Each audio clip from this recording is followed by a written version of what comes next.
آج ہم بات کر رہے ہیں، ایک حدیث پاک آپ کی خدمت میں عرض کر رہے ہیں، کیونکہ یہاں پر ہم معاشرے میں دیکھتے ہیں تو کثیر تعداد ایسی ہے جو یہ شکوہ شکایتیں کرتے نظر آتے ہیں کہ مفتی صاحب گھر میں لڑائی جھگڑے بہت زیادہ ہیں، گھر میں جو ہے وہ بے برکتی بہت زیادہ ہے، لگتا ہے کہ اللہ تعالیٰ کی رحمتیں ہم سے دور ہو چکی ہیں۔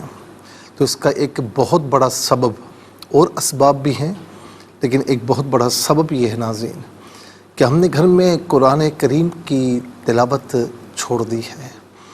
تلاوت کریم کی جو تلاوت ہے اسے پس پشت ڈال دیا ہے۔ قرآن سمجھ کر پڑھنا سونے پر سہاگا ہے، لیکن ہم نے تو قرآن کی تلاوت ہی چھوڑ دی نا۔ قرآن کی تلاوت کریں گے تو سمجھیں گے نا، تو کم از کم قرآن کی تلاوت شروع کریں تاکہ سمجھنے کا ذوق پیدا ہو۔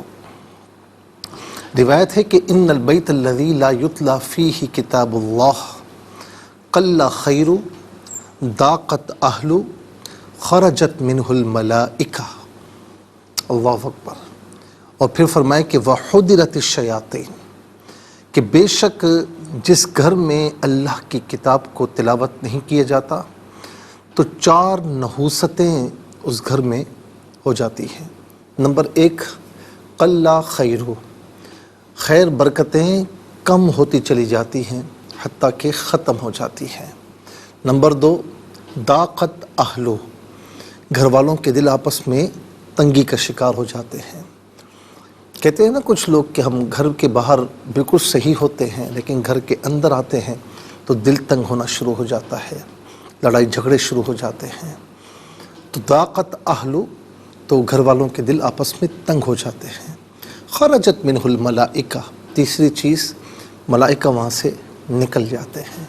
اور چوتھی چیز حضرت الشیاطین، شیاطین کا وہاں پر مجمع لگ جاتا ہے۔ ناظرین و سامعین، اگر دیکھا جائے تو جس گھر میں قرآن کریم کی تلاوت کی جاتی ہے تو وہاں پر خیر اور برکتیں ظاہر ہونا شروع ہو جاتی ہیں۔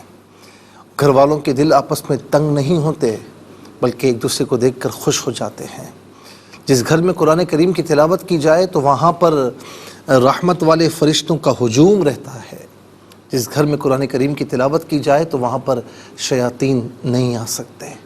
تو ناظرین، اگر آپ چاہتے ہیں کہ گھر میں خیر اور برکتیں رہیں، گھر والے آپس میں خوشی کے ساتھ رہیں اور وہاں پر گھر میں رحمت والے فرشتے موجود ہوں، شیاطین نہ آ سکیں، تو ناظرین رواج دیں اس بات کو کہ گھر میں قرآن کریم کی تلاوت کی جائے۔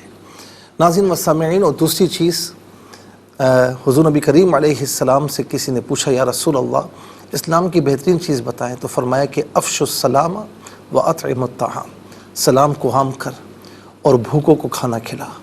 ناظرین، یہ گھر میں داخل ہو کر سلام کیا جائے، بزرگ فرماتے ہیں کہ گھر میں داخل ہو کر سلام کیا جائے اور اس کے بعد سورہ اخلاص پڑھی جائے اور درود ابراہیمی پڑھا جائے تو رزق غیب سے بے تحاشا آتا ہے۔ اس طرح رزق آتا ہے جیسے پرنالے سے پانی بہتا ہے۔